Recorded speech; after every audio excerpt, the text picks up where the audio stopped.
Hello Term 2. Today, I am going to teach all of you about chronic bronchitis.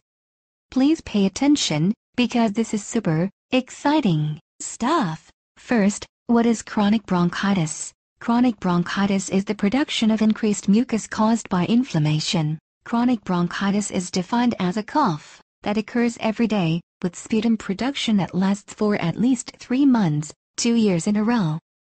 Now, let's move on to the pathophysiology of chronic bronchitis. The conducting airways are the primary structures that undergo change in chronic bronchitis. Many of the bronchi develop chronic inflammation, with swelling, congestion, and excess mucus production. This condition is often accompanied by bronchial smooth muscle constriction. Many cells that line the airway lose the function of their cilia, and eventually the ciliated cells are lost. These ciliated cells, that help in clearance of secretions, are often replaced by goblet cells.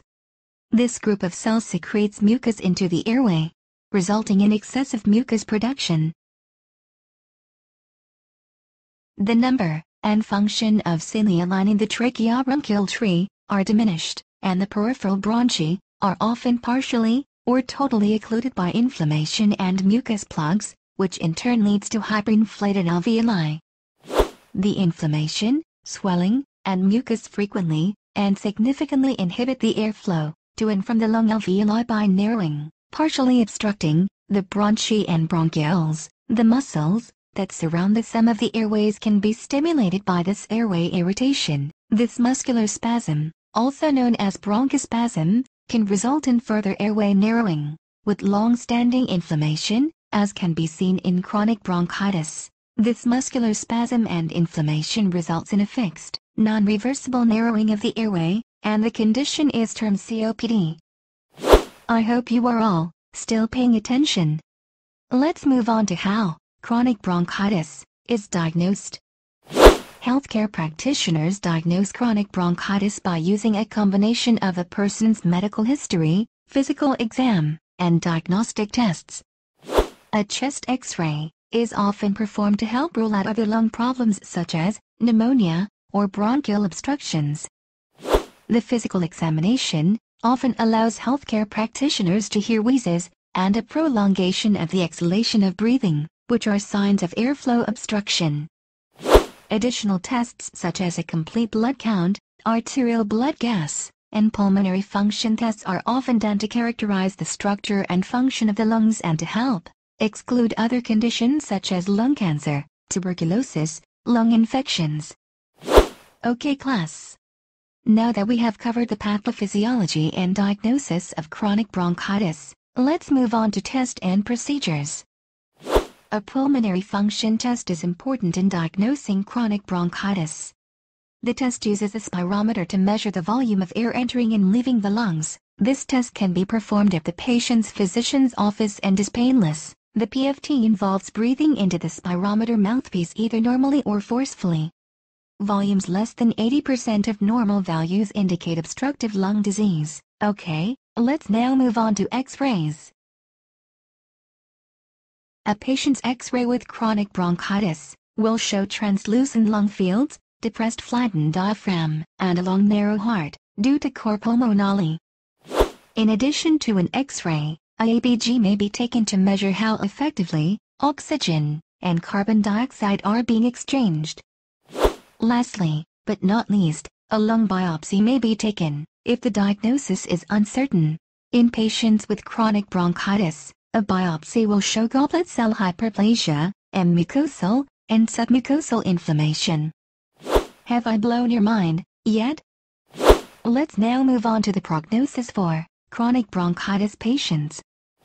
Early diagnosis and treatment of chronic bronchitis, along with smoking cessation, significantly improve the chances of a good outcome. Approximately 50% of smokers with chronic bronchitis will stop coughing after 1 month of smoking cessation. This number increases to 80% after 2 months of abstinence. If airflow obstruction has occurred, this can improve, but the improvement level depends on the duration of injury and the compliance with therapy. Obviously, the more impaired patients will have a lesser recovery of lung function. Individuals with chronic bronchitis usually become permanently disabled at some point, even with treatment and smoking cessation.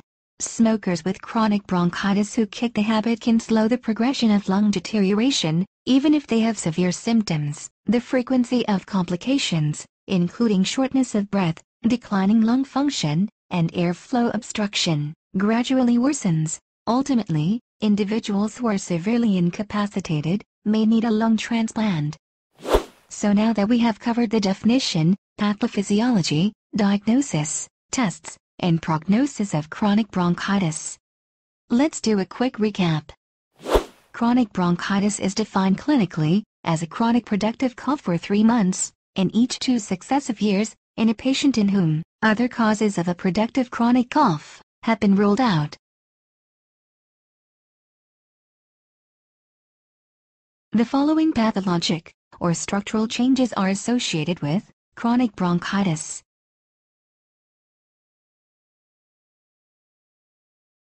Chronic inflammation and swelling of the peripheral airways wall.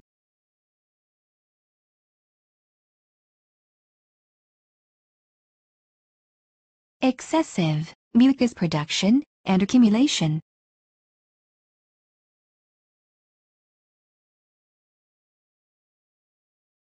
Mucus plugging of the airways.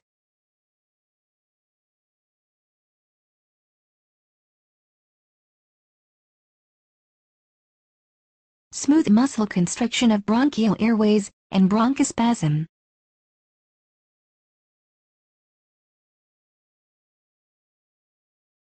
And air trapping and hyperinflation of alveoli.